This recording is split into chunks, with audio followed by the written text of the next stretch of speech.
Muy buenas tardes para todos los que se conectan con nosotros a esta hora. Me encanta poder saludarlos. Yo soy Paola Andrea Valdés, soy Country Manager de Estrategia Educativa de Marketing para Colombia y la región andina. Y en nombre de nuestra consultora les doy la más cordial y calurosa bienvenida a esta Escuela de Padres. Les cuento que Estrategia Educativa ha diseñado este evento virtual de la mano de un aliado muy cercano para nosotros y muy valioso para nosotros en Colombia, como lo es la Universidad de La Sabana, en cabeza de su Instituto de la Familia. Y además aprovecho esta oportunidad para saludar muy especialmente a este maravilloso equipo de personas del Instituto de la Familia que nos ha acompañado en la organización de esta sesión virtual. Bueno, les cuento que además tenemos más de 1.750 familias registradas, quienes nos van a estar acompañando en vivo y en diferido durante la transmisión de la tarde de hoy. Y además, bueno, todas las familias que nos ven a esta hora tienen un profundo interés sobre el tema que nos compete hoy, y es el gran desafío educativo que tenemos desde casa, como familia y como padres, en la formación de nuestros niños, niñas y adolescentes, en el uso seguro, responsable y constructivo de las nuevas tecnologías de la información y comunicaciones, en el marco de todo este nuevo contexto que ha cambiado hábitos y rutinas tanto para padres como para estudiantes, quienes ahora desde casa sacamos adelante procesos escolares y laborales. Definitivamente ha sido un desafío completamente nuevo en el que nos estamos enfrentando, y precisamente por eso hemos dedicado esta Escuela de Padres, que hemos denominado Internet en la nueva normalidad, desafío 4.0 para papás, para abordar este tema de la mano de un invitado muy especial que nos acompañará en el transcurso de esta sesión. Me parece además muy importante contarles, antes de darle el paso a nuestro conferencista, que todas las preguntas que nos quieran formular las vamos a estar recibiendo a través de nuestro chat de YouTube. Y una vez finalice la conferencia, tendremos un espacio para resolver todas sus inquietudes. También nos gustaría saber las edades de sus hijos, porque a la hora de responder las preguntas habrá mayor sintonía con la respuesta a partir de la etapa de desarrollo en la que se encuentran sus hijos. ¿Listo? Muchas gracias nuevamente a todos por conectarse con nosotros, por ser tan puntuales. Y ahora sí quiero presentar sin más preámbulos al profesor Juan Camilo Díaz. Él es licenciado en Comunicación Social y periodista, máster en Educación, Desarrollo Humano y Valores, cuenta con un diplomado en familia, es experto en el análisis de contenidos, en la familia y la sociedad, así como también es investigador de las representaciones mediáticas y del impacto de las TICs, autor del libro Televisión, Familia e Infancia, Estrategias y Planes de Acción, y del libro Los desafíos de la familia en la era digital. Bueno, conferencista, asesor internacional en todos estos temas, profesor del Instituto de la Familia, de la Universidad de La Sabana y columnista del Tiempo.com. Profesor Juan Camilo, un gusto tenerte aquí con nosotros, conectado el día de hoy. Gracias por aceptar nuestra invitación y te cedo la palabra para que puedas saludar a nuestra audiencia y podamos iniciar el tema de nuestra Escuela de Padres. Bienvenido. Paola, muchísimas gracias a ustedes por la invitación, muchísimas gracias por tus generosas palabras respecto al trabajo y al apoyo que hacemos desde el Instituto de la Familia de la Universidad de La Sabana. Para mí es muy grato no solamente poder ofrecer este espacio y hacer un aporte sobre el manejo del uso responsable de la tecnología a los padres de familia que hasta ahora se conectan, sino que también es un gusto ver a una exalumna tan importante tarea, porque fuiste alumna mía hace ya varios años, y es un orgullo para uno también como persona y como profesor saber que quienes compartieron con uno en algún momentico en el aula, en algún momento de la vida, pues hoy son ejemplo también de trabajo por las familias y de trabajo en el ámbito educativo. Entonces a ti también muchísimas gracias por abrir estos espacios. Bueno, muy buenas tardes a todos, bienvenidos. Me uno a las palabras de Paola de agradecimiento por quienes se conectan a esta hora, y esto es una muy buena señal porque además evidencia la importancia que significa para ustedes formarse para dar lo mejor de sí para sus hijos. Y eso es muy importante porque eso es también dar ejemplo y ser modelo para sus hijos. No es solamente estar ahí, darles lo materialmente necesario, lo económicamente necesario, sino también formarnos tal vez para la mejor empresa que tenemos, que es nuestra familia. Y en el caso de ustedes, padres de familia de diferentes edades, por lo que alcancé a leer en el chat en nuestro canal de YouTube, pues interesados en formarse especialmente en estos temas para ayudar a sus hijos a que hagan un uso seguro y responsable de los entornos digitales. Voy a compartir una presentación que tengo para ustedes para que vayamos llevando la línea de lo que vamos a trabajar el día de hoy.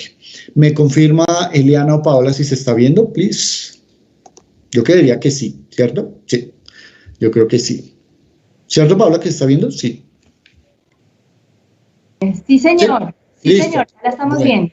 Perfecto.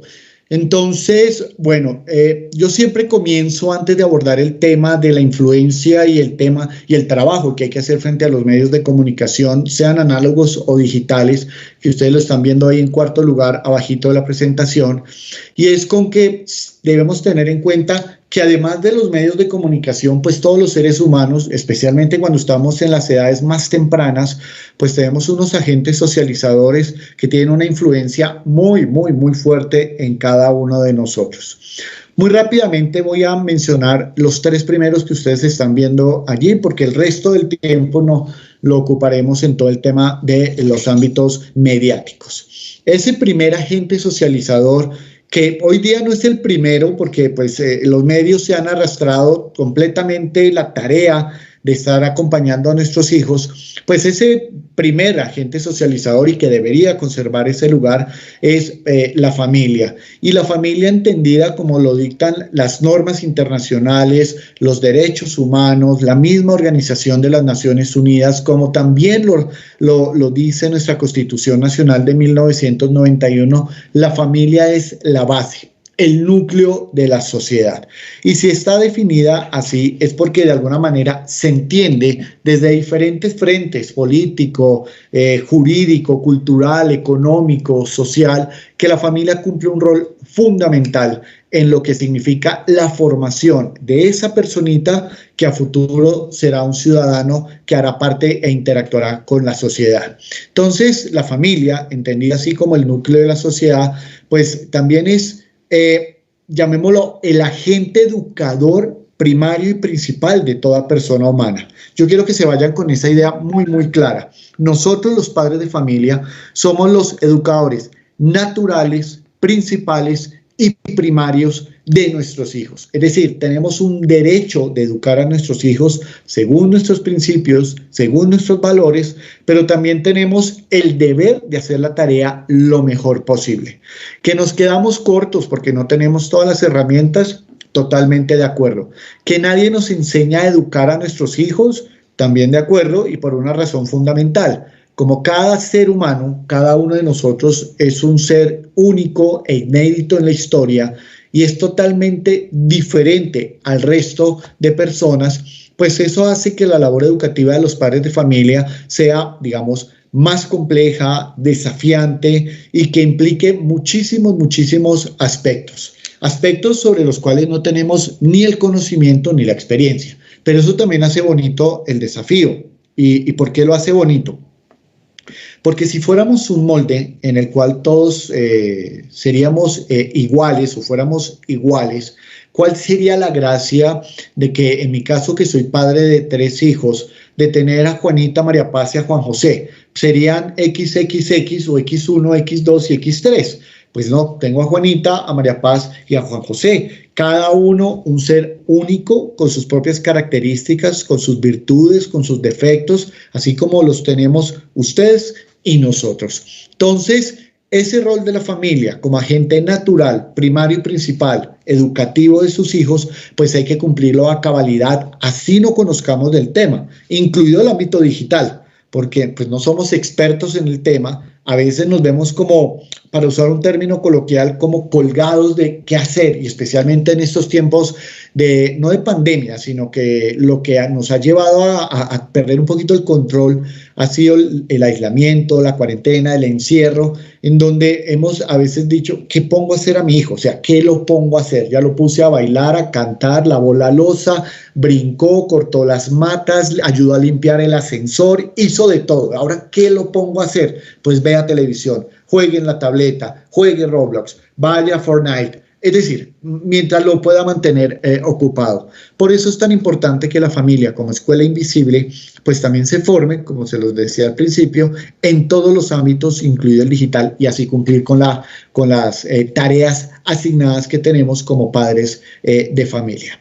Y tampoco es fácil, en el sentido que nada de lo que está alrededor nuestro, ni el contexto económico, ni el laboral, ni el social, pues nos facilita la tarea. Es necesario trabajar duro y bastante para llevar los recursos a casa, los horarios laborales son extenuantes, el teletrabajo ni hablar, los tiempos de desplazamiento entre la casa y la oficina o la empresa son bastante largos. Y citando yo al profesor Christian Koenen del Instituto de la Familia, pues a la oficina pues va lo mejor de nosotros, bañados, perfumados y desayunados, y después de 8, 9, 10 horas de trabajo, más el trancón de 1 hora y media o 2 horas, pues a la casa vuelve el despojo, digamos, el cansancio, el estrés, el agotamiento. Entonces esos son factores que no hacen nada fácil o no facilitan, digamos, la tarea como familia, pero que el desafío es enorme y al cual recurriremos a partir de la buena voluntad que queremos en la formación de nuestros hijos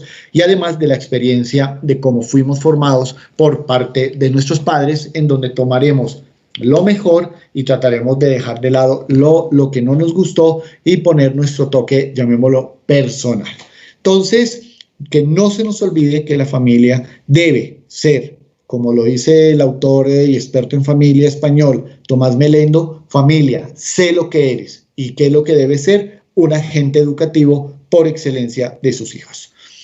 El segundo agente socializador es, y ustedes lo ven en la presentación como la escuela, pero me quiero referir exactamente a todo el sistema educativo, desde párvulos, incubadora, párvulos, antejardín, prejardín, jardín, todo lo que es primaria, bachillerato e incluso la universidad. El sistema educativo, el ámbito educativo tiene una muy fuerte influencia sobre nosotros y tiene un rol como agente socializador muy fuerte.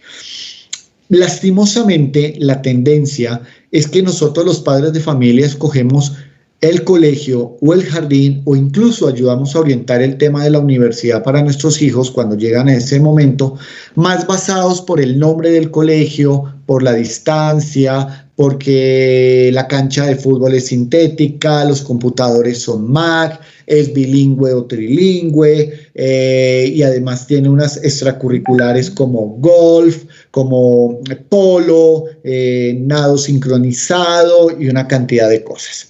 Y hemos dejado de lado el PEI, es decir, hemos dejado de lado mirar, leer y estudiar el proyecto educativo institucional de ese jardín, de ese colegio, de esa universidad, donde me gustaría que mi hijo o mis hijos estudiaran.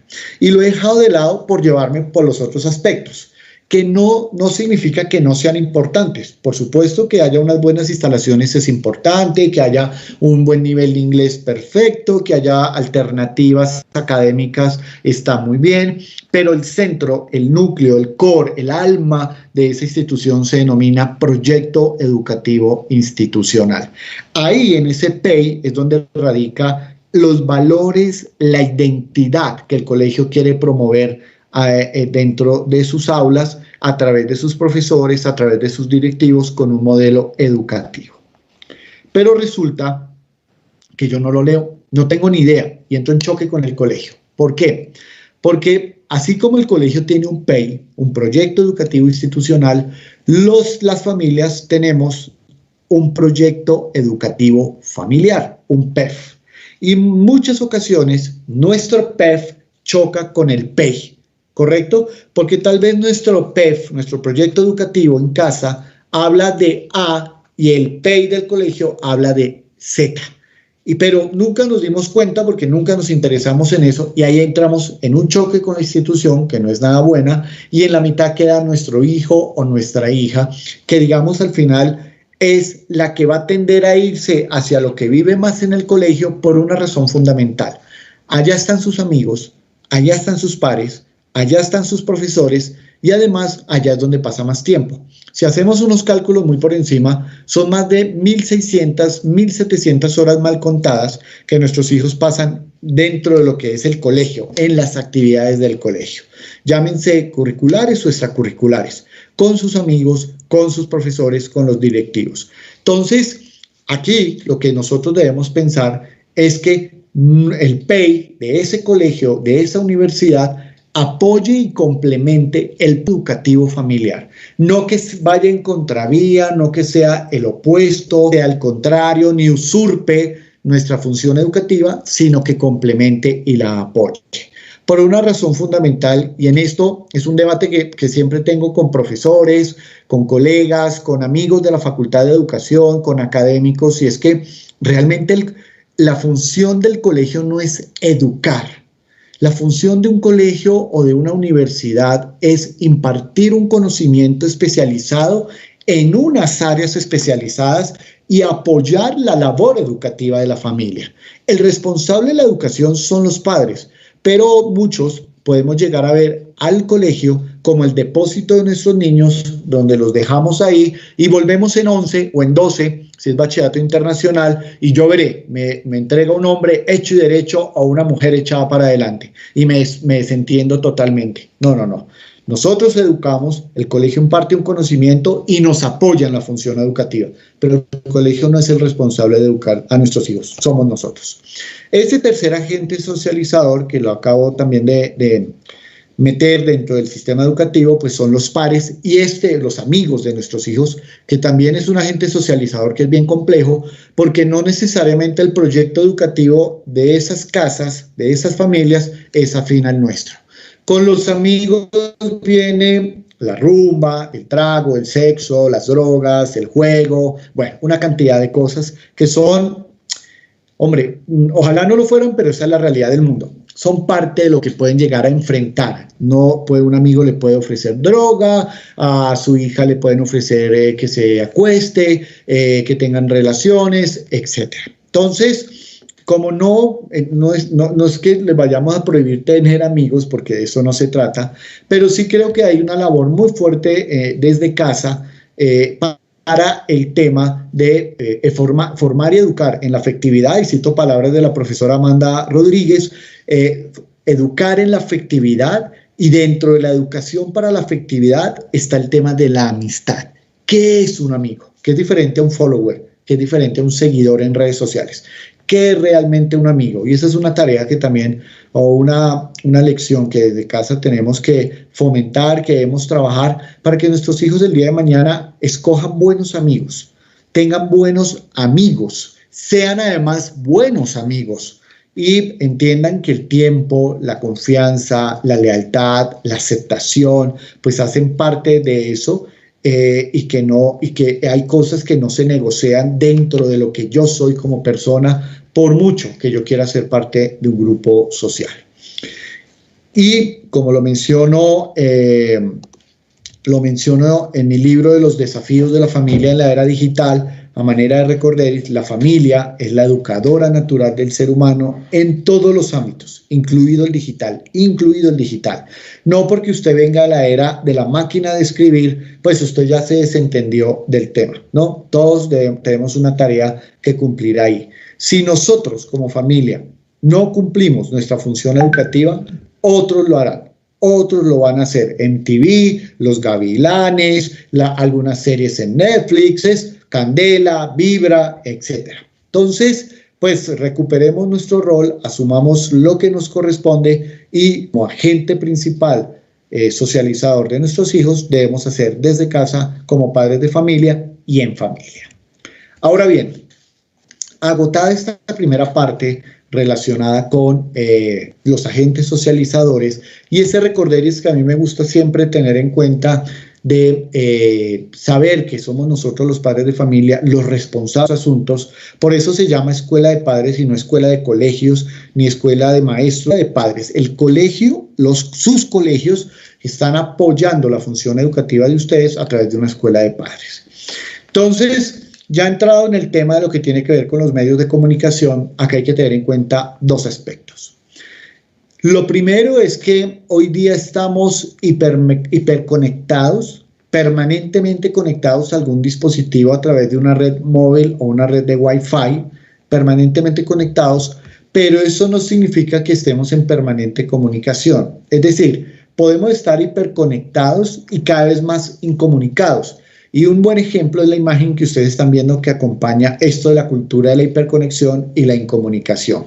Seguro, a lo mejor son o hermanos, o primos, o amigos, o hasta novios. A lo mejor ella es su prometida o él su prometido y resulta que están ahí conectados, pero no hablan, no se relacionan. A mí me sorprende porque este es llamémoslo, un mal que aqueja hoy día a todas las instituciones en todos los ámbitos. Tanto colegios como universidades, pero también empresas, fábricas, etc. La universidad, por ejemplo, tiene varias zonas de restaurantes donde están los edificios, donde se da clase y quedan las decanaturas y las oficinas y tal. Y hay un sitio que se llama El Embarcadero, restaurante, y hay mesitas y todo el rollo. Ahí es muy, muy bonito y muy chévere sentarse, tomarse un café, charlar, tomar un reposo, almorzar, etcétera. Y cuando no hay estudiantes, por ejemplo, en tiempos de vacaciones, a veces uno se sienta en una mesita y a trabajar.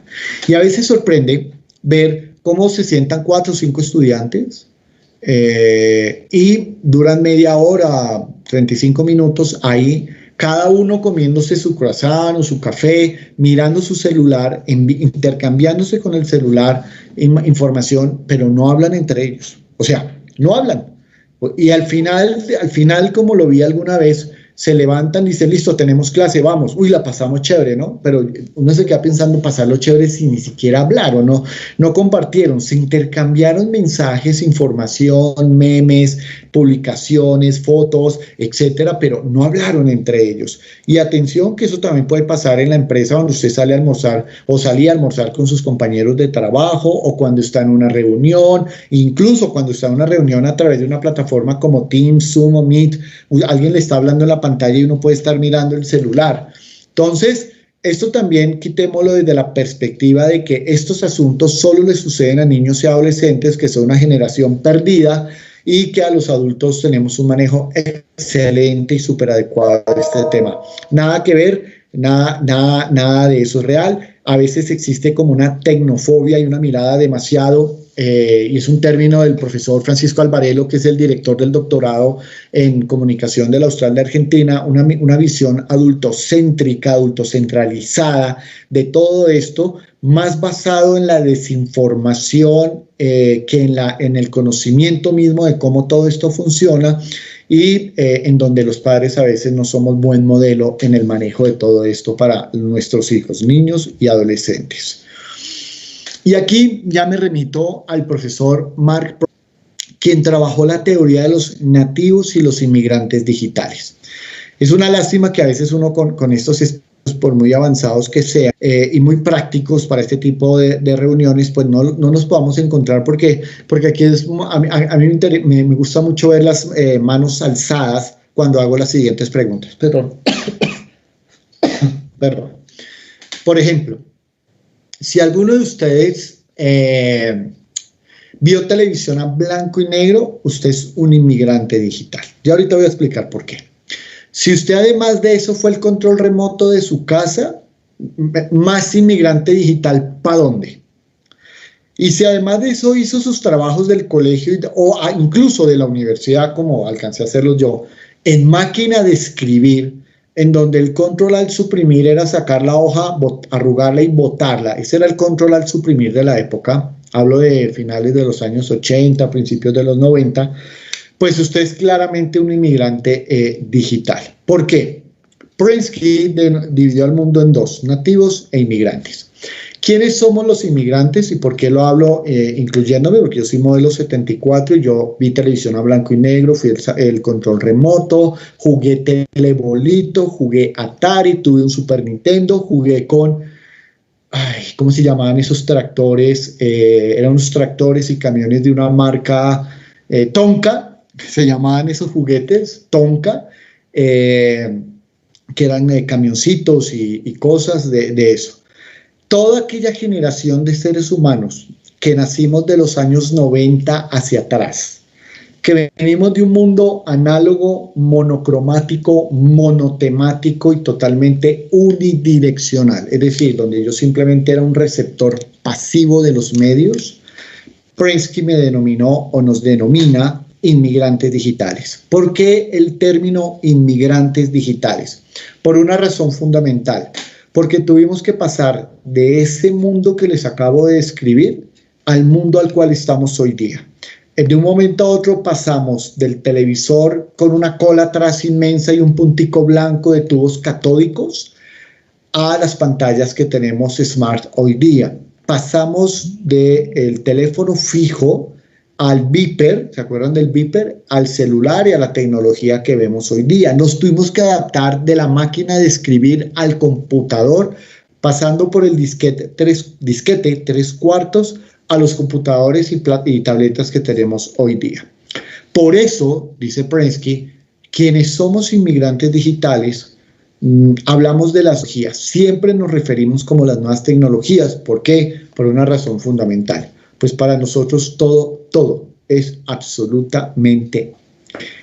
Y ahí hay una diferencia enorme con los nativos digitales. ¿Quiénes son los nativos digitales?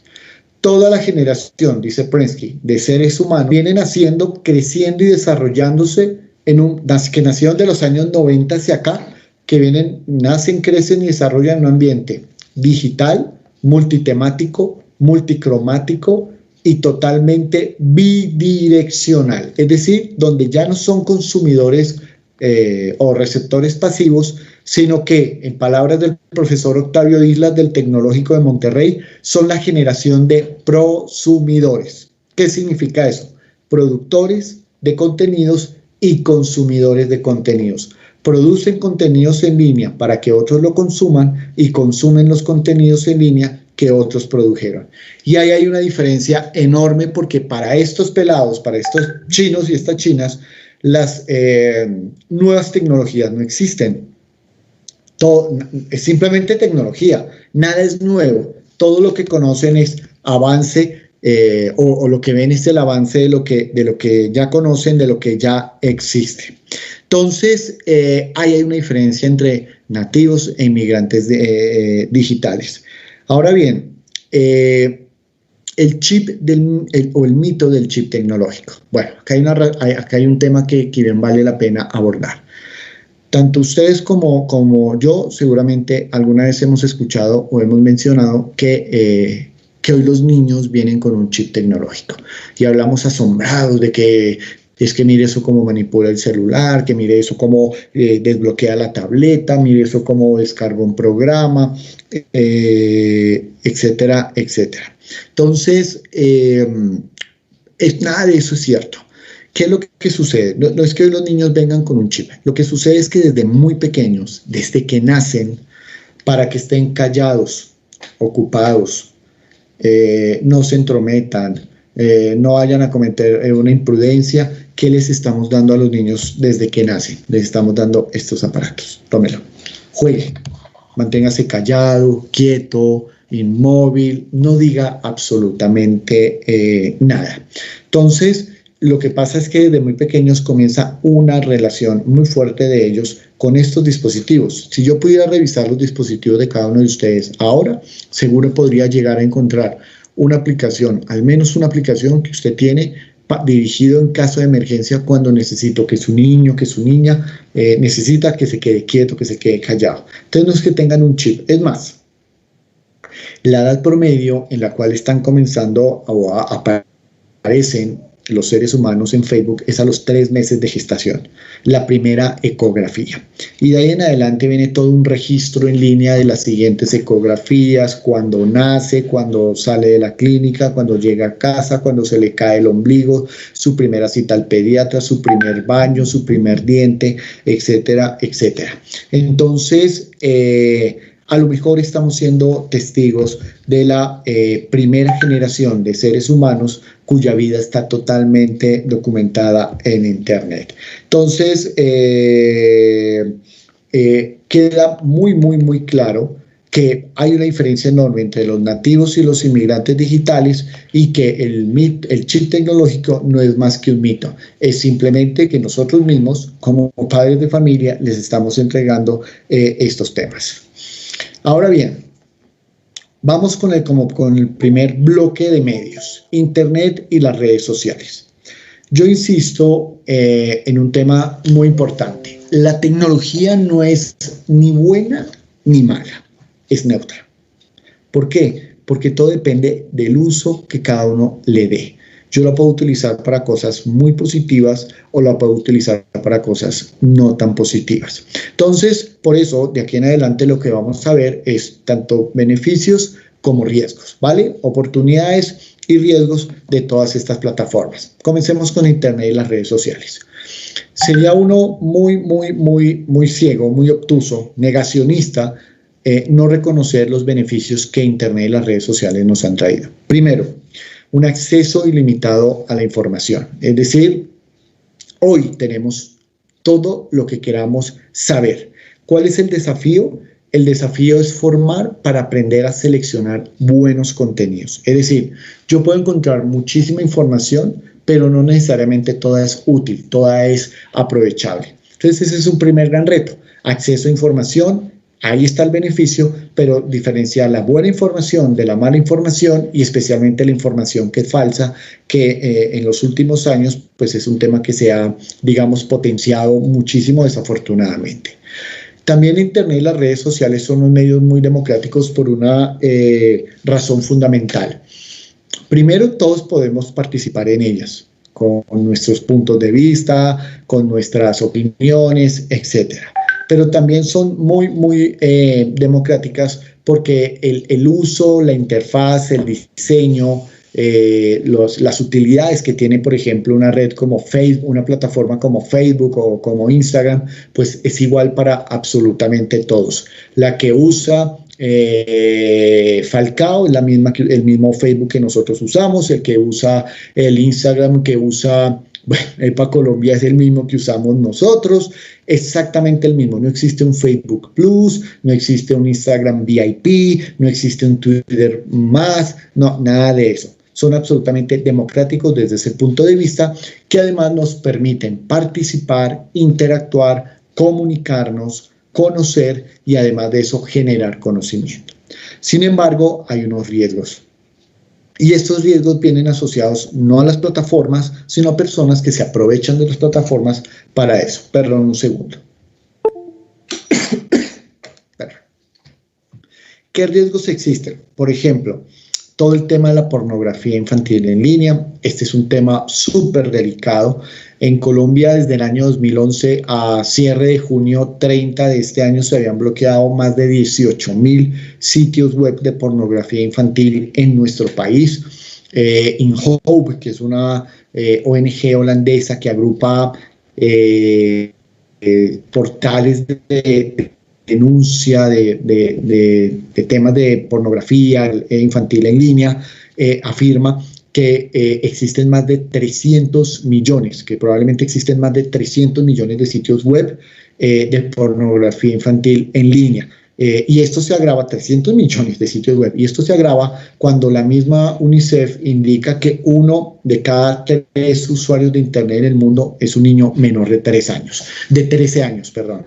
Entonces, a esto hay que pararle muchísima atención, prestarle toda la atención del caso, porque a través del grooming, por ejemplo, que es como acicalamiento, como amansamiento, un adulto puede engañar a uno de nuestros niños, engañarlo, hacerse pasar por otro niño o una niña y engañar a nuestro hijo, a nuestra hija para obtener favores sexuales. El grooming es la actividad mediante la cual un adulto se hace pasar o asume un rol de un niño o una niña para engañar a un real y obtener favores y servicios sexuales. Entonces, esto es la primera recomendación.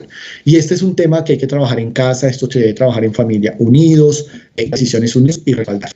Nunca el computador nunca. Ni la pareja, ni la consola debe estar en la alcoba del niño o de la niña. Debe estar en una zona común de la casa en donde yo pueda, como papá, como mamá, chequear qué está haciendo, con quién está interactuando en el juego en línea. Y eso que queda difícil porque nunca tenemos la certeza de quién está al otro lado de la pantalla.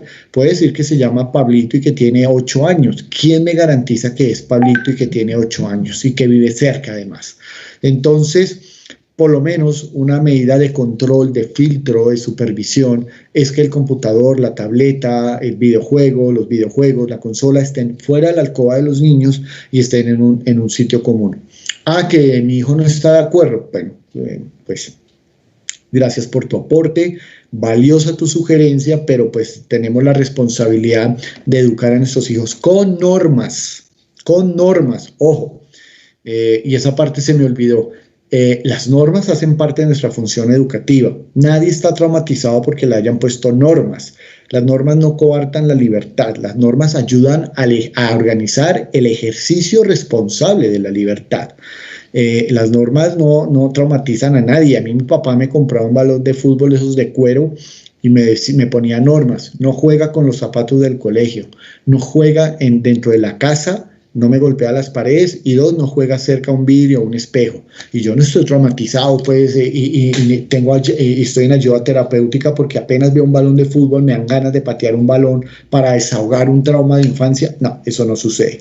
Que no seamos nosotros la última generación de hijos que le hizo caso a sus padres y la primera generación de padres que le hace caso a sus hijos. Entonces, pilas con esto, computadores y todo eso fuera de la alcoba de los niños, además también por un tema de salud y bienestar de ellos.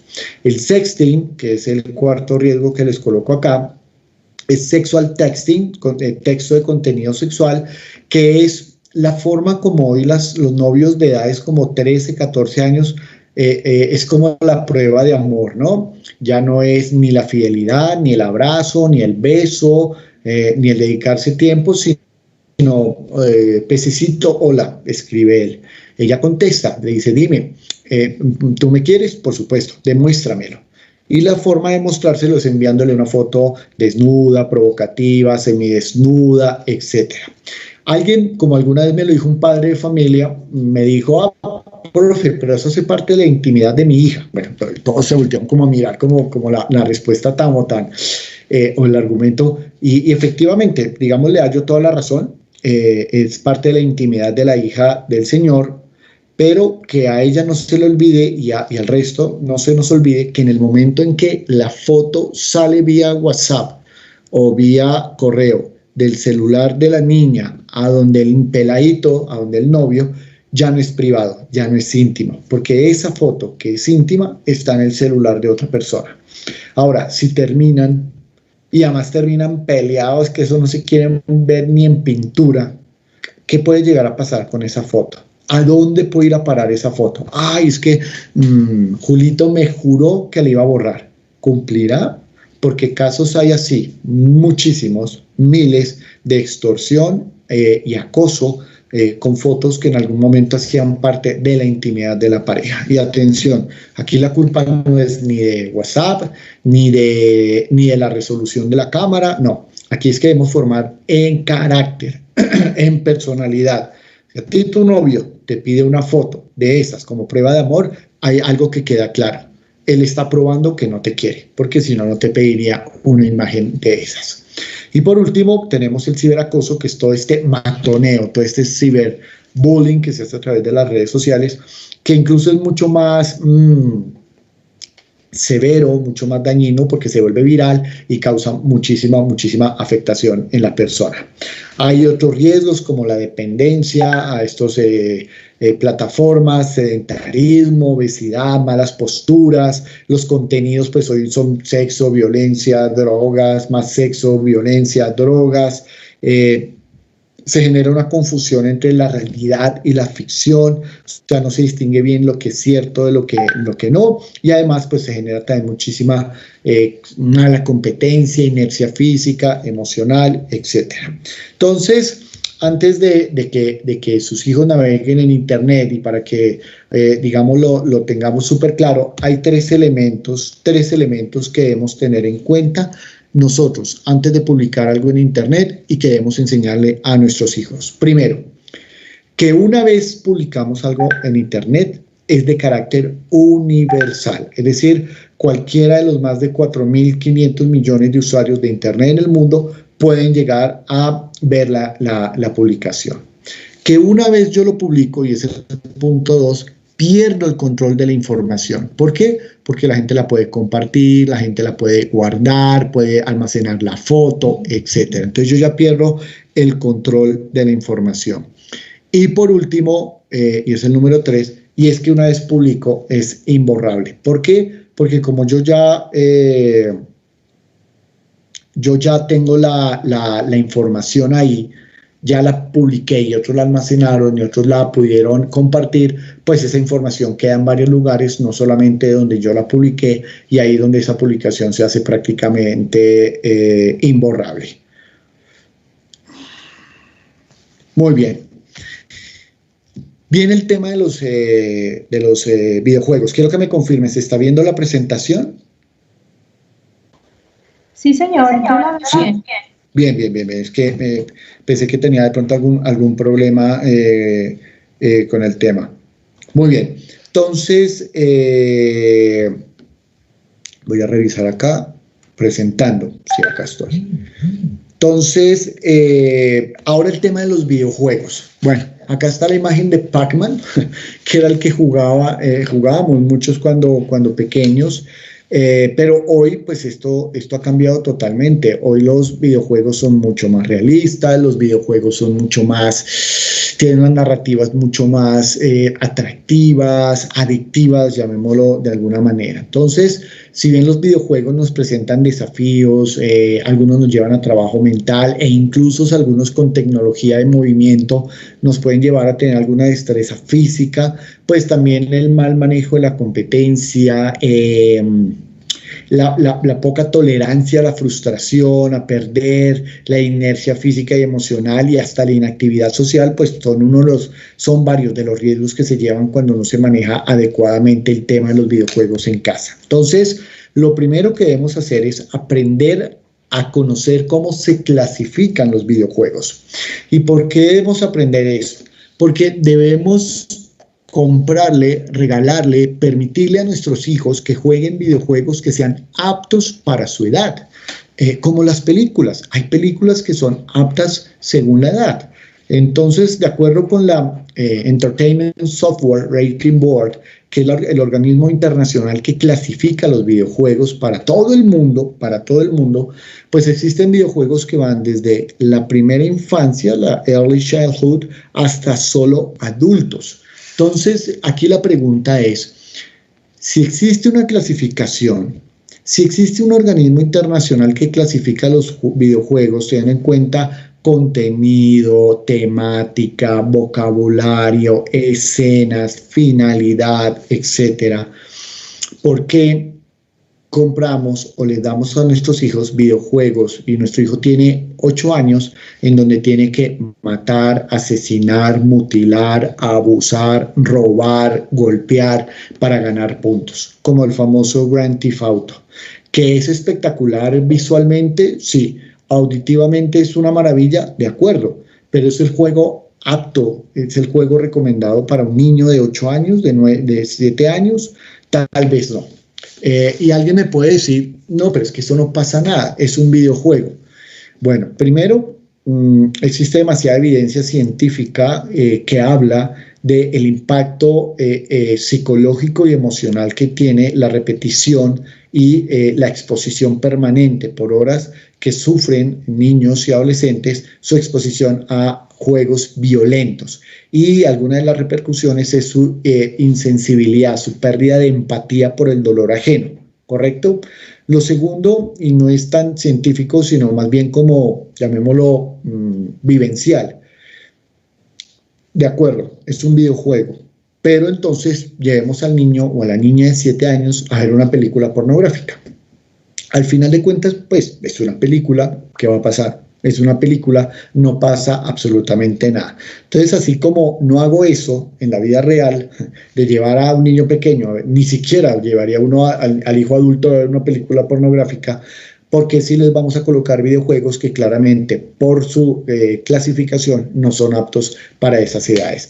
Entonces, además de aprender a conocer la clasificación de los videojuegos, pues también el acompañamiento y las normas. Miren, en esta casa se va a comprar un PlayStation y los videojuegos los vamos a comprar los padres de familia, buscando que sean juegos, por ejemplo, de deportes, de desafíos, de construir mundos, de pasar mundos, no necesariamente matar, asesinar, mutilar, degollar, sino de este tipo. Y además de eso, solo se va a jugar el sábado 1 hora y el domingo 1 hora. Ay, papá, mamá, no estoy de acuerdo. Perfecto. Entonces no hay videojuegos. Así de sencillo. Así de sencillo. Pero se sorprende, como me pasó con un amigo, que le dije que hizo Juanito el sábado. Uy, jugó fútbol todo el día. ¿Ah, sí? ¿En dónde? ¿En qué parque? No, en FIFA. Es que le encanta el fútbol. No, pues si le encanta, pues al parque, a patear un balón, a ensuciarse, y si se descalabra, pues hombre, nada, no pasa nada, pues al médico, listo. Pero no los entreguemos a todas estas plataformas. Simplemente, a veces, perdón que lo diga así como crudamente, como para deshacernos, ¿no? Para que yo pueda hacer mis actividades y los dejo ahí como si todos estos dispositivos fueran una especie de, llamémoslo, niñera electrónica, una especie de biberón digital en el cual los mantengo distraídos y yo ya puedo hacer mis cosas. El tema de los celulares, bueno, este es un tema súper complejo. Y lo menciono porque además del celular es súper complejo el tema de los WhatsApp y el WhatsApp de los padres de familia, que eso es una muerte lenta y larga, larga y tediosa, porque es increíble. Nos quejamos de que niños y adolescentes no manejan adecuadamente y pierden el tiempo en el celular, y resulta que nosotros somos peor a veces, actuamos incluso peor. El WhatsApp de los colegios se convirtió como en dos cosas. Primero, en el ámbito ideal para esconder la irresponsabilidad de nuestros hijos frente a sus deberes académicos. Entonces, es usual que a las 9 de la noche esté timbrando el celular de una mamá o de un papá diciendo que cuál es la hoja del cuaderno de matemáticas que Laurita debe hacer. Hombre, pues Laurita debe haber prestado atención en clase y hacer la tarea. Pero asumimos eso. Y no falta la mamá o el papá que lo manda ya, incluso hecho, diligenciado. Entonces, nada más hay que transcribir y listo. Y dos, para acabar con la dignidad y la honra de los directivos del colegio y la profesora de turno.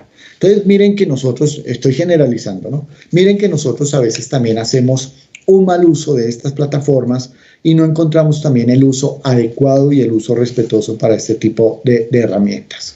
El tema de los celulares es un tema que también se volvió como de objeto como de lujo, ¿no? De posesión, ¿no? Entonces, buen celular, y si mi hijo tiene un muy buen celular, pues yo quedo bien porque mi hijo tiene un iPhone, etcétera. A Jaimito se lo regalamos de bautizo, le regalamos el último iPhone para que se distrajera jugando Roblox y este tipo de cosas. Entonces, el fear of missing out, el FOMO, que es la tendencia a estar revisando el celular permanentemente porque tenemos el miedo a estar perdiéndonos algo, o la nomofobia, que es la non-mobile phone phobia, que es la fobia a no tener el celular, que en países de Asia, por ejemplo, ya existen centros de rehabilitación de adictos al celular y a los videojuegos, por ejemplo. Entonces, teniendo en cuenta que no existe una edad recomendable para que un niño o una niña tenga un celular, porque esa es una pregunta fija. ¿A qué edad es recomendable que mi hijo tenga un celular? No existe evidencia científica de ninguna característica que diga que un niño o una niña a los 8 años, 2 meses y 14 días ya debe tener un celular, porque eso depende de muchísimas circunstancias de cada hogar. Pero antes de comprarle un celular a su hijo, realice las siguientes preguntas. Primero, ¿es necesario? O sea, ¿es necesario que tenga un celular? O simplemente le quiero dar el celular porque me parece chévere que tenga un celular. O es que le quiero dar el celular para llamarlo al colegio. Entonces, ¿a qué lo va a llamar al colegio? Para saber cómo está. Tranquilo que si pasa algo, el colegio llama. Es parte de sus tareas del colegio. Informarnos si ocurre alguna eventualidad. Entonces, preguntémonos, ¿es necesario? 2. Si es necesario, va a ser responsable en el cuidado del dispositivo, en las normas que se coloquen. Tercero, ¿Va a cumplir con esas normas? Si en el colegio dice que no lo pueden usar, ¿va a cumplir con esas normas? Si en casa le decimos que solo puede usar 1 hora, ¿lo va a cumplir? Y si no, ¿qué sanciones van a haber? Y por último, ¿cuál celular? Entonces, esta última es un tema complejo, es grueso por una razón fundamental. Hoy yo no sé si les pasa como a mí me sucede, que uno se sorprende de ver a niños de 6 o 7 años con el último iPhone, con el Samsung Galaxy Guachu Guachu, súper impresionante. Entonces, y suena el timbre del recreo cuando iban al colegio y los niños en el salón jugando videojuegos o jugando en el celular y el parque solo, la arenera sola. Entonces, tal vez, si es necesario un celular, pues a lo mejor un Flecha, un Nokia 1100, un 1100 sea más que suficiente para iniciar. Ese aguanta de todo, o sea, ese celular era todoterreno. 2, recibe y hace llamadas. 3, tiene culebrita, que es el videojuego. Y 4, en caso de bloqueo, tsunami, marcha, manifestación, plantón, lo que sea, pues tienes linterna. Entonces, ¿para qué más? Para iniciar. Entonces, ya con el tiempo, pues uno puede ir mejorando, puede ir soltando un poquito más, pero antes de darle un celular, teniendo en cuenta las condiciones y las necesidades de cada hogar, pues realice al menos estas 4 preguntas. El tema de YouTube, y este tema lo coloco porque a lo mejor alguno de nuestros niños nos ha dicho que quiere ser youtuber, que quiere ser un influencer, porque la influencer de moda colocó la foto con el Mercedes que se compró gracias a las regalías que le dio YouTube por la cantidad de seguidores que tiene, las interacciones, etc. Pero nos asusta porque precisamente a veces ven como cosas muy superficiales en YouTube. El problema es que no hemos aprovechado o no les hemos enseñado o incluso no conocemos que no todo ni es humor, ni todo es superficialidad, ni banalismo en YouTube. YouTube tiene canales de ciencia, viajes, tecnología, gastronomía, educación, historia, la NASA, National Geographic, etcétera, que tienen canales en Full HD con temas súper interesantes y muy formativos. Entonces aquí el tema no es YouTube, sino que saquemos lo mejor de YouTube, y si su hijo quiere ser un youtuber, pues bienvenido, pero eso implica formación y experticia en un tema, manejo de periodicidad, manejo de técnica audiovisual, volverse experto en un tema, ser referente en ese tema y además tolerante a la crítica, porque palo le van a dar muchísimo. Críticas todas las que quiera, y hay que también aprender a soportar todo eso. Por último, y ojalá este haya sido el televisor de alguno de ustedes, un televisor que, hombre, salían súper, nunca se dañaban esos televisores. Llegamos al tema de la televisión. Y aquí voy a pasar muy rápidamente con algo que a mí me parece clave en todo esto. Hoy más que nunca se consume más televisión. Se desmoronó la teoría de muchos académicos e investigadores que decían que Internet era ahora la reina del entretenimiento. Y eso es falso, no es Internet. Hoy la televisión, si bien Internet tiene un lugar privilegiado, la televisión, no el televisor, sino la televisión sigue siendo la gran preferida de todos nosotros, por una razón fundamental. Hoy día no dependemos del aparato denominado televisor para ver televisión. Hoy cualquier dispositivo conectado a Internet con una pantalla y una aplicación VOD, de Video on Demand, video bajo demanda, como Netflix o Amazon Prime o Disney Plus y este tipo de cosas, pues es un televisor en potencia. Entonces, pues el televisor o la televisión sigue siendo la reina del entretenimiento, es una mezcla ideal entre imagen y sonido, y este aparatito ahora, o estos contenidos sí que son como una niñera electrónica que se maneja en casa, a tal punto que los estudios que se hacen en Colombia afirman, de la Autoridad Nacional de Televisión, afirman que existe un televisor por cada miembro en los hogares en Colombia. Finalmente, lo bueno de estas pantallas es que entretienen, pueden informarnos, nos pueden hacer pedagogía con entretenimiento, educar con interacción. Lo malo y lo feo es que se refuerza muchísimo la agresividad. Hay gente que utiliza muy negativamente todas estas plataformas. Los mensajes propician muchísimo el consumismo, los malos hábitos alimenticios, se crean falsos ídolos. Entre más burdo y chabacano, más famoso. Yo como extraño el MTV mío de los años 80, de videos musicales, sino hoy lo que encuentra uno en esa plataforma. Se distorsiona muchísimo el mundo afectivo a través de la superficialidad. Entonces, planes de acción. Lo primero, formémonos, sigámonos formando. Es importante. Nos formamos para la empresa, nos formamos para ser magíster, doctores, para ser especialistas en contabilidad, los duros en derecho, y está bien. Pero no se nos olvide que tenemos una gran empresa, tal vez la mejor empresa, en donde se ama de manera incondicional por lo que somos, esposos, parejas, padres, hijos, abuelos, etcétera, y a esa empresa también le debemos muchísima formación para dar lo mejor de sí. Tenemos que aprender a ser muy críticos y reflexivos de todos los contenidos para también enseñarle a nuestros niños y niñas eso, que sean críticos. Los contenidos están ahí, las plataformas están ahí, pero que aprendan a seleccionar buenos contenidos, así como cuando uno compra un libro, busca un libro que lo eduque, lo instruya a uno, y cuando el libro no cumple las expectativas, ¿uno qué hace? Pues lo cierra y lo coloca a un lado y servirá de soporte para algo, o después ir a dar a la chimenea, lo que sea.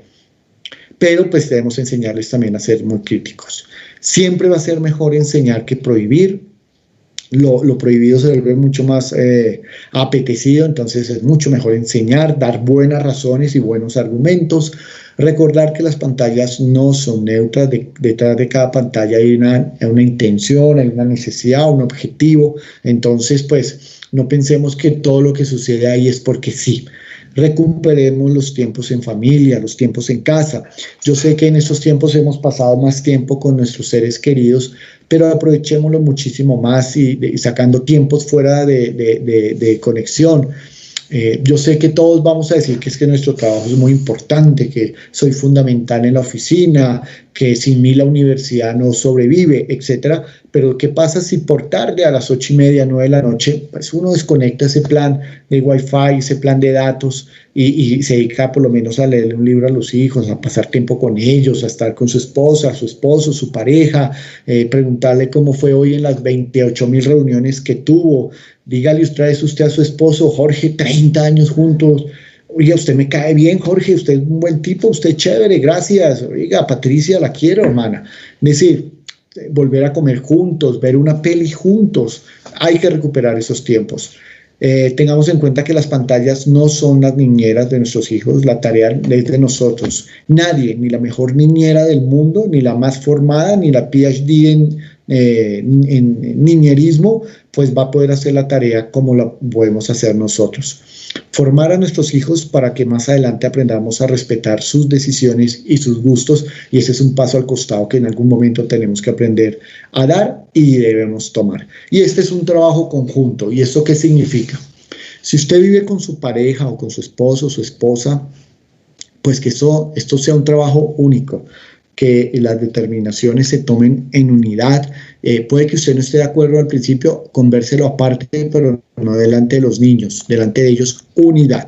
Ahora, si usted se separó, se fue, no quiere volver a verlo ni en pintura y a esa señora la detesta, bueno, ese es un tema de ustedes como adultos. Bueno, que lastimosamente pues las cosas sucedieron así, pero eso es un tema de ustedes. Por lo menos lleguen a un punto de encuentro, y es que en la educación haya una unidad, haya un punto común para bien de esa persona, no para bien de ustedes para ganarse el afecto en demérito de la otra persona, de su expareja, sino que sea un trabajo conjunto pensando en el bienestar de esa personita. Muy bien, esto era lo que tenía para compartirles el día de hoy, y quiero ahora dar paso pues a las preguntas que hayan para poder resolverlas y dar muchísimas más herramientas. Bueno, profe, te cuento que hemos tenido el chat de manera permanente. Allí todo el mundo ha colocado cómo se llama su hijo, de qué colegio es, está, cuántos años tiene. También han colocado qué plataformas utilizan y han colocado recomendaciones. A todos, muchísimas gracias por estar tan activos. Tenemos muchas preguntas, yo he anotado varias. Y MP Color nos pregunta cómo evitar la adicción a estas herramientas. Bueno, el tema de la... ¿Quién hizo la pregunta? ¿Tienes el nombre de quién hizo la pregunta? Dale MP Color como usuario.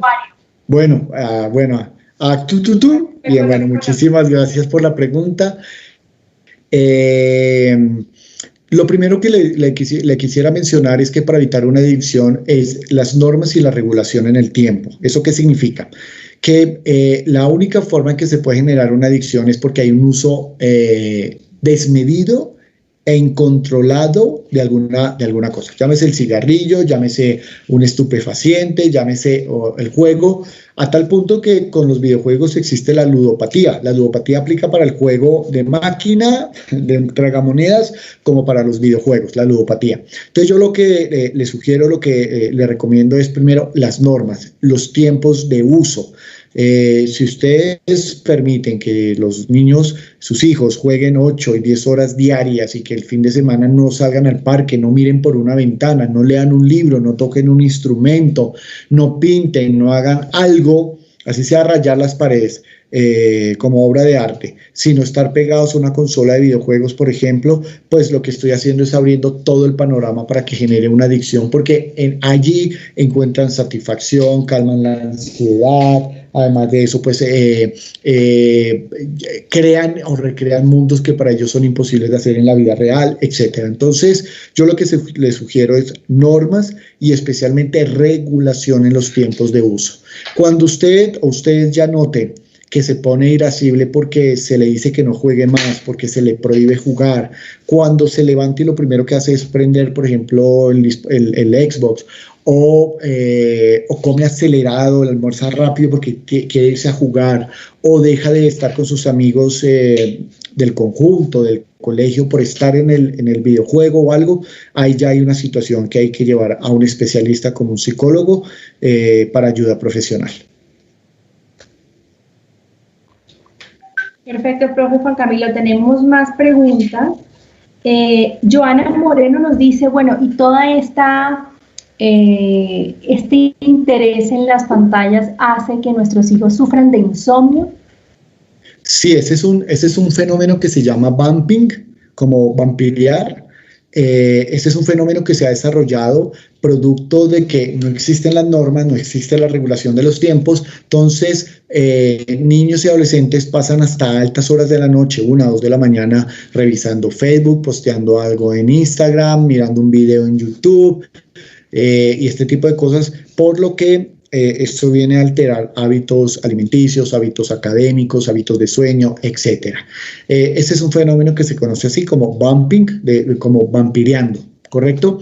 ¿Qué lo puede llegar a causar también? Y es a donde siento que va súper enfocada la pregunta, y es que, por supuesto, cuando existe una exposición alta a toda esa cantidad de imágenes, a toda esa cantidad de sonidos, pues existe toda una estimulación, una fuerte estimulación de los sentidos y de la corteza del cerebro. Entonces, eso hace más difícil después de dormirse. Hagan de cuenta lo siguiente, es como que usted a su hijo de 6 años le da a las 6 de la tarde una barra de chocolate, una mu o una. A las 9 de la noche a ese peladito no le cuesta nada, quiere correr, quiere saltar porque el chocolate hizo su efecto. Lo mismo pasa, por eso desde la medicina, desde la psicología, desde las neurociencias, se recomienda muchísimo que los niños, incluso uno, pero en este caso los niños,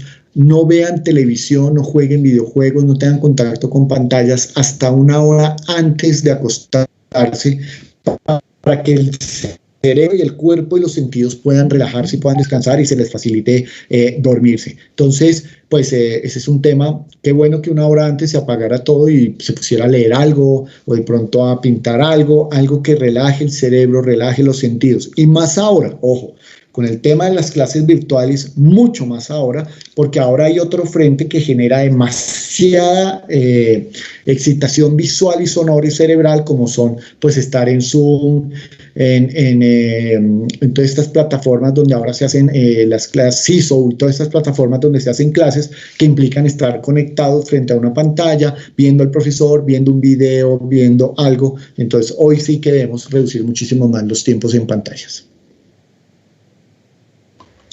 Bueno, aquí recibimos, profe Juan Camilo, una pregunta de Andrés Aparicio. Él nos dice que claro, frente a esta exposición de múltiples pantallas, aparecen en muchos medios, en propagandas o publicidad, la diversidad de género, para dar cabida como pues a todo el mundo, y que él siente que esto puede confundir a su hijo. ¿Qué consejos o qué recomendación le darías tú a él? Bueno, yo creo que aquí el tema es que respetando todas las posiciones y obviamente partiendo del hecho de lo que prima es lo que debe primar es el respeto por todas las personas independientemente de sus creencias, posiciones políticas, comportamientos sexuales, etcétera, en donde lo primero es la persona y el respeto por la persona. Pero hoy claramente, digamos, hay una tendencia desde los medios de comunicación a abordar este tema como a veces como por abordarlo, es decir, ni siquiera porque haya realmente algo de fondo que lleve. Es decir, alguna vez me preguntaban de un canal de televisión sobre una escena en donde habían dos mujeres que se daban un beso y habían recibido muchísimas cartas de protesta y este tipo de cosas. Yo realmente, para Juan Camilo Díaz, el problema no es que las dos mujeres se hayan dado el beso. Para mí el problema es cuál era el sentido dentro de la historia que se está desarrollando en ese capítulo para que ellas dos se dieran ese beso. Es decir, es lo mismo, si no hubiera sido una mujer con una mujer y hubiera sido un hombre con una mujer, pues se dan el beso y, o sea, hay algo dentro de la historia previo, hay algo dentro de la historia después que lleve o que haya llevado a que suceda esa situación. Entonces, lo primero es que hoy pareciera que se incorporan este tipo de escenas o situaciones, hay que meterlas y no porque realmente tengan una función realmente útil dentro de la historia. Lo segundo es que, pues hombre, yo lo que pienso en este punto es que para evitar confusiones, los padres de familia, y ojo, te insisto, dentro del derecho que les asiste universalmente y protegido por convenios internacionales y por las leyes, de que tienen el derecho de educar a sus hijos dentro de sus principios y sus valores, tienen todo el derecho de hablarle a sus hijos sobre lo que consideran es lo adecuado y lo correcto para la vida de ellos.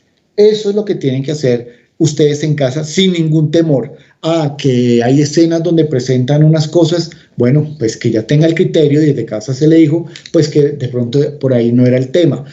Que es que vio en una publicidad a un niño de 6 años besándose con una niña de 5 años para vender una camisa y un saco de una marca muy reconocida mundialmente. Pues no, a esa edad no se dan besos.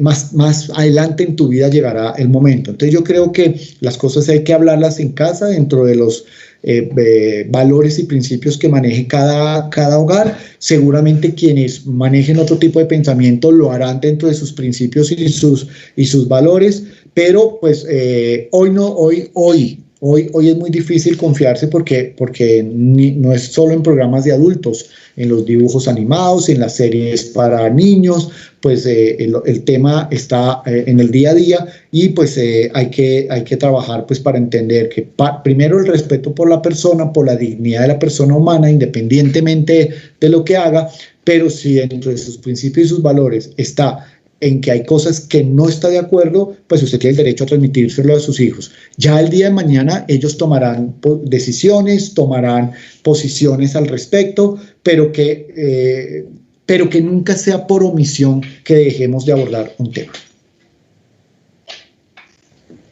Bueno, muchas gracias a todos por seguir enviándonos sus preguntas a través del chat.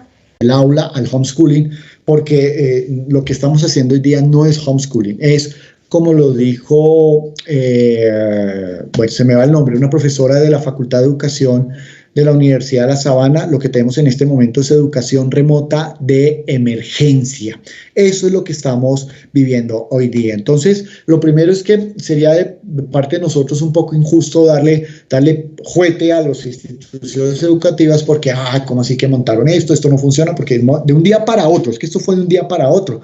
A nosotros nos dijeron el 16 que el 18 ya todo era virtual, o sea, 2 días, ¿a qué horas? ¿Qué institución lo logra? Entonces yo creo que ahí lo primero que hay que poner es en contexto eso y que han hecho enormes esfuerzos la mayoría de las instituciones educativas para tratar de llevar la presencialidad al escenario virtual y tratar de cumplir los objetivos académicos con una nota al pie. Y es que claramente las instituciones educativas son conscientes, y es algo que nosotros también debemos ser conscientes, de que no es lo mismo que hubieran estado en el colegio a lo que pasó. Exactamente, creo que hay muchos objetivos y propósitos académicos que difícilmente se han podido lograr al nivel que se hubiera querido si hubieran estado en lo presencial. Y esa es una realidad que debemos tener presente. No es lo mismo que hubieran estado en el colegio a lo que nos sucedió, pero que no fue culpa de los colegios tampoco. Pero sí creo, y en eso estoy convencido, que en poner a los niños 6 horas frente al computador a ver videos, a tener una clase y a estar pegados frente a un computador. Creo que ahí no radica, es decir, no, yo creo que no era pasar simplemente el aula de clase a un computador durante 8 horas. Me parece que esto ha demostrado también que nos falta muchísimo camino por recorrer para adaptar muchos modelos y sistemas educativos a ambientes virtuales. Nos falta formación a los profesores, a las universidades, a los colegios, falta infraestructura. Pues, digamos, yo puedo no haber tenido problemas de internet, pero hay muchas familias que sí las pueden haber tenido. Yo tengo alumnos, y les hablo de la universidad, tengo una alumna que se conectaba a la clase que tenía conmigo desde la papelería a 2 cuadras de distancia, porque en su casa no tenía internet, porque es de una condición económica bastante precaria. Ella no tiene wifi en su casa, mucho menos un plan de datos como para WhatsApp, para de contar. Ella se iba a una papelería y la señora de la papelería le prestaba la contraseña para que ella pudiera asistir a clase. Y así le tocaba todo el día, sentada en la papelería afuera, recibiendo clase. Entonces, eso implicó desde la universidad hacer un trabajo para apoyarla con un auxilio económico para un tema de conectividad y este tipo de cosas, pues porque así muy difícil. Entonces, yo lo que sí creo es que hay que, y en eso me le quito el sombrero a los profesores de preescolar, de niños pequeños, la creatividad y la recursividad para que la clase o el aula de colegio no sea solo la pantalla, sino sea pintar, saltar, sea también leer, espacios también fuera de las pantallas y este tipo de cosas. Entonces me parece que ahí todavía tenemos muchísimo que aprender, pero creo que a todos nos toca aprender porque, a ver, démonos palo también. Nos quejamos a veces de que pasaron 8 días frente al computador en clase y decimos que tenaz el colegio y yo pagando un dineral y cómo así, y apenas terminan, dice papi, ¿jugamos? No, espérate, y sigo yo conectado a las 7 de la noche haciendo cosas o del trabajo o mirando Twitter y este tipo de cosas. Entonces, digamos, me parece que, insisto, esto es un tema en el cual también todos debemos aprender todavía. Bueno, tenemos más de 1000 personas conectadas con nosotros haciendo muchas preguntas a través de nuestro chat. Nuevamente, gracias para todos. Luis Muñoz Maldonado dice, ¿existen especialistas específicos en Colombia que nos ayuden a nosotros como papás para trabajar nuestra cultura de hiperconectividad que nosotros mismos como papás estamos generando? ¿Habrá alguna entidad que ayude esto? O tú mencionabas que vale la pena como asistir tal vez al psicólogo si fuera en el caso del niño, pero ¿y qué pasa con el papá? Pues Luis, en el caso de nosotros los adultos, pues también cuando las cosas se nos salen de control también debemos recurrir a ayuda experta, es decir, claramente también, porque hay adultos que son, que podemos llegar a ser ludópatas o podemos llegar a ser adictos al trabajo, o podemos llegar a ser adictos a estar revisando el Facebook o el Twitter, etcétera. Es decir, eso también nos puede llegar a pasar, incluso a un videojuego.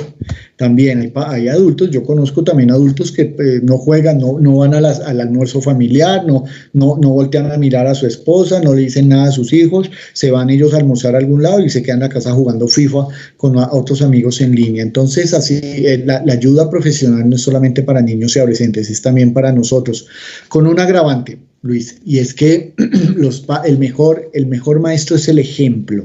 En la medida que nuestros hijos vean que nosotros actuamos en consecuencia, siendo coherentes con lo que le digamos a ellos que no hagan, que hagan o dejen de hacer, pues vamos a ser como buenos maestros. Entonces, así como a veces decimos, no, es que este niño necesita un psicólogo, mire eso, no se despega de esa consola, a veces nosotros también los adultos podemos necesitar. Es más, pues ya que menciona de sitios especializados, pues el que conozco, el que sé que es confiable, el que recomendaría y el que sé que daría muy buen camino y muy buen paso para todo esto, pues sería nuestro servicio de asesoría personal y familiar en el Instituto de la Familia, que está a cargo de la doctora Lina Cuña y que aborda no solamente este tema, sino también todos los temas que tengan que ver con la familia, educación de los hijos, problemas en el matrimonio, comunicación, etcétera. Pues, pero así como los niños necesitan ayuda, insisto, en ocasiones nosotros también. Aquí tenemos otra pregunta. Claro que este papá o esta mamá utiliza SAN K099. Entonces dice, buenas noches, si mi hijo es muy bueno en el colegio, pero le gusta consumir redes sociales, igual debería controlar sus herramientas tecnológicas. A veces los niños también, pero papá, a mí me va muy bien en el colegio, mira cómo me fue de bien en este examen, ¿por qué no puedo jugar o por qué no puedo hacer esta o cual cosa que el niño quiera a través de una pantalla o el adolescente? ¿Tú qué recomendación nos darías? Aquí es donde a uno ya... Ahí no van forzando los papás a uno con No, después a uno le dan palo con esto, pero pues yo la respuesta que daría frente a esto es no. ¿Y por qué no? Porque es que él rinda académicamente no es que me esté haciendo un favor que se lo tengo que pagar, es que es su obligación, es que es su responsabilidad. Entonces, no es que como a mi hijo le va bien en el colegio, pues yo lo tengo que dejar en redes, porque ¿qué más le digo? No, es que él no me está haciendo un favor a mí y yo se lo pago dejándolo más tiempo en redes sociales. Así no funciona el asunto. El tema es que si le va bien en el colegio, pues perfecto, súper bien por ti, qué bien que cumples con tus obligaciones y eso. ¿Puedo entrar un momentico a redes sociales? Por supuesto, pero eso no es porque te vaya bien académicamente, es porque has probado en otra área tu responsabilidad y espero que en esta también la cumplas. Y si te digo 1 hora o 30 minutos, es 1 hora y 30 minutos. Así como cumples en una, espero que cumplas en la otra, porque uno debe cumplir en todos los ámbitos de tareas que tenga asignadas. Pero es que eso no es, como tampoco es los regalos de Navidad. No. Una cosa es el pan, al pan y al vino, llamémoslo así. Entonces, no es por eso. Si el hijo le dices que a mí me va bien en el colegio, ¿por qué no me dejas? No, es que tú no me estás haciendo un favor, tú estás cumpliendo con tu responsabilidad, de la cual me siento muy orgulloso, me siento muy bien, te agradezco mucho el tema, que estés así de juicioso, qué bacano, y no vas a ver el inmenso bien, vas a entender más adelante el inmenso bien que eso significa para ti en tu futura vida universitaria, en tu vida profesional, incluso en tu vida personal y familiar, pero no mezclar las cosas, porque pues es casi como una extorsión, ¿no? Un chantaje de alguna manera, y lo que menos debemos generar o abrir espacios que ese tipo de situaciones sucedan. Bueno, además aprovecho y les quiero confirmar para todos quienes nos han preguntado a través del chat si esta conferencia va a estar grabada para que puedan verlos con tíos, abuelos y otros miembros de la familia que de repente apoyan y ayudan en esa gestión educativa. Les confirmo que sí, y de manera ya específica con cada institución les podemos compartir el enlace. A ver, ¿qué más tengo? Preguntas por acá. Mónica Leandra Segura también nos pregunta ¿cuánto tiempo puede jugar un niño en PlayStation? Y tengo otro papá que también nos pregunta sobre tiempo para adolescentes de juego o de uso de pantallas. ¿Qué tiempo recomendarías tú para grandes? Y a propósito, y resolvamos esta misma pregunta para chiquitines. Bueno, en el caso de los chiquitines, yo no los dejaría más de 2 horas a la semana, es decir, lo recomendable es 2 horas a la semana. ¿Por qué? A la semana, pero que especialmente sea el fin de semana. Perdón. 1 hora el sábado, 1 hora el domingo. ¿Por qué? Porque hay que incentivar otro tipo de actividades, el juego, la lectura, la pintura, el parque en la medida de lo posible, otro tipo de actividades, y no volverles el videojuego como el centro de entretenimiento de su mundo. A medida que vayan creciendo, y ahí lo pasamos al tema de los adolescentes, pues se puede ir ampliando un poquito más el tiempo, siempre mediando y orientando el tema. Niños no más de 2 horas a la semana y máximo un adolescente no más de 3, 4 horas a la semana, que ojalá no se mezclen con tiempos de estudio, con este tipo de cosas, porque cada cosa debe tener su momento y cada cosa tiene su lugar. Haz lo que debes y está en lo que haces. Entonces, eso tiene que ir gradual. Ahora, si usted de pequeño lo fue formando a que jugaba 1 hora e incluso podía llegar el sábado y ni siquiera le apetecía jugar el videojuego sino hacer otra cosa, pues muchísimo mejor, pues porque no se vuelve como dependiente de su entretenimiento y sus momentos lúdicos como de una consola o de una plataforma para hacerlo. Digamos, yo lo vivo acá. Bueno, tengo la ventaja que yo vivo en una casa, en un conjunto con espacios amplios, y eso pues lo tengo que tenerlo en cuenta, a diferencia de quien vive en un apartamento en el piso 14, pues, pero a mí mi hijo me llega y me dice, papi, que está haciendo un día soleado y los amiguitos están afuera con sus tapabocas montando bici, papi, quiero jugar en la tableta. No, maestro, no. Primero el parque, primero el sol, primero el compartir, ir y rasparse y levantarse y seguir en la bici. Ya después, si llueve o algo, podrá estar 1 horita o media hora en la consola, pero no generemos como la sensación de que eso, la plataforma o la consola es el centro de su mundo. 2 horas máximo a la semana para los más chiquitos, de 2, 3 a máximo 4 horas semanales. Bueno, yo creo que todos estamos tomando nota juiciosa de estos tips y todas estas recomendaciones. Tenemos una pregunta que me parece válida y Eduardo Galvi Zuleta dice, controlar los factores externos. Ejemplo, amigos que comentan en tiempos de socialización, uy, este juego, uy, e incluso cosas hasta de esta pistola, o uy, qué chévere lo que vi en tal parte, y nuestro hijo llega y nos dice, papi o mami, cómprame, o yo quiero, o yo porque no tengo. ¿Qué podemos controlar esos agentes externos que tú mencionabas al principio que son tan importantes?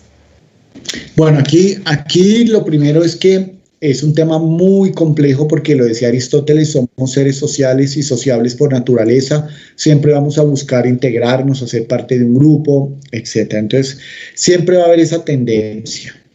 Lo segundo es que hay un tema que también hay que formar a nuestros hijos y es que no necesariamente porque todo el mundo lo haga es bueno, no necesariamente porque sea legal es ético. Entonces, pues también hay que, digamos, hacerles entender esa situación. No porque todos lo hagan es bueno. Lo tercero es que creo que hoy día y de hace varios años se viene cometiendo un error y es que estamos formando personas con mentalidad y con personalidad de borregos, es decir, de rebaño, de hacer lo que el resto hace de alguna manera, que se ve muy marcado en redes sociales, ¿no? Es ese pensamiento de rebaño, de hacer lo que todos hagan y de ir detrás de lo que hace otro que es como el más grande y poderoso. Creo que hoy debemos formar menos borregos, menos vagones y más locomotoras, es decir, más motores fuertes, más personalidades fuertes que no necesariamente hagan lo que todo el mundo hace, no necesariamente se sientan mal porque no tienen lo que el resto tiene o hace. La profesora Marcela Trujillo del Instituto de la Familia lo habla de personalidades tipo salmón, es decir, contracorriente, porque a ver, hay niños que toman Coca-Cola todo el día y hay otros niños que no, y van a una fiesta y mientras a todos les sirven Coca-Cola, él pide agua o pide algo diferente. Y sin pena dice, es que a mí no me gusta la Coca-Cola o es que en mi casa no tomamos Coca-Cola, y no se sonroja y no se siente achantado y nada de eso, pues nada, eso viene en la formación desde muy pequeños y en el cumplimiento como de esas recomendaciones que les acabo de dar. Bueno, muchas gracias a todos por sus preguntas. Ya vamos cerrando esta sesión. Profe Juan Camilo, Didier Camilo Celi ha preguntado insistentemente como que, Dios mío, que me respondan esta pregunta. ¿Qué hacemos cuando nuestros hijos dicen que si no juegan, no estudian? como es como en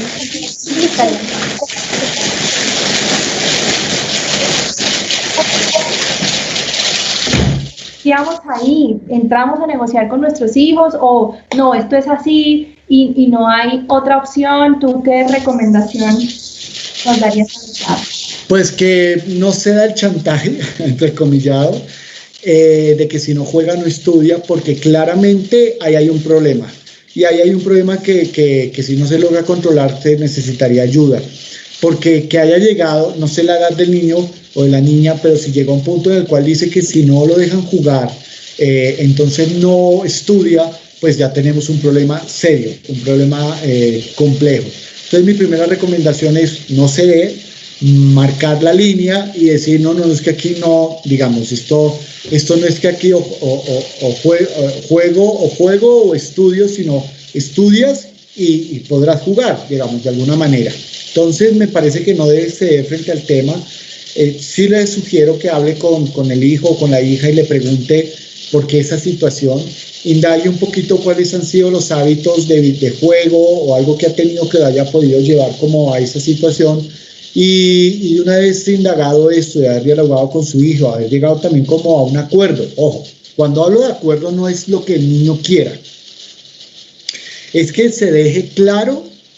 Cuando hablo de acuerdo es que le estoy diciendo a mi hijo, las cosas van a hacerse así, así, así. ¿De acuerdo? A eso es. De acuerdo no es si estás de acuerdo. No. De acuerdo, punto. Así se van a hacer. Por eso insisto, las normas, somos los hijos, ni los parceros, ni los compinches, ni las llaves de nuestros hijos. No, somos sus padres. Entonces que no se nos olvide, no es o estudio o juego. No, maestro, estudias. Así de sencillo. Muchas gracias nuevamente, profe Juan Camilo, por todas estas reflexiones. Gracias nuevamente a todos por sus preguntas y seguir conectados con nosotros. Vamos a finalizar de acuerdo con nuestra programación de horario esta sesión, no sin antes, por supuesto, agradecerles nuevamente a todos su compañía. Esperamos que este conocimiento que el profesor Juan Camilo nos ha compartido en esta sesión les sirva un montón para nutrir esas estrategias y recursos que tenemos a la mano como padres de familia para continuar apoyando la formación y el acompañamiento que debemos hacer con nuestros hijos en el uso responsable, seguro y constructivo de las nuevas tecnologías desde casa. Profe Juan Camilo, me encanta verte en este espacio. Gracias inmensamente por todas estas reflexiones que nos has planteado el día de hoy. Yo sé que más de uno ha dicho, hombre, sí, yo caigo en ese chantaje o yo cedo ante esa situación o yo no soy tan buen ejemplo en tal circunstancia. Entonces, mil gracias por estas recomendaciones. Nuevamente, gracias al Instituto de la Familia de la Universidad de La Sabana por promover también estos espacios y por trabajar en red junto con Estrategia Educativa de Marketing en esta Escuela de Padres. A todos nuevamente una feliz noche, un feliz descanso junto con sus familias. Hasta una próxima sesión y muchísimas gracias para todos por conectarse. A ustedes, gracias.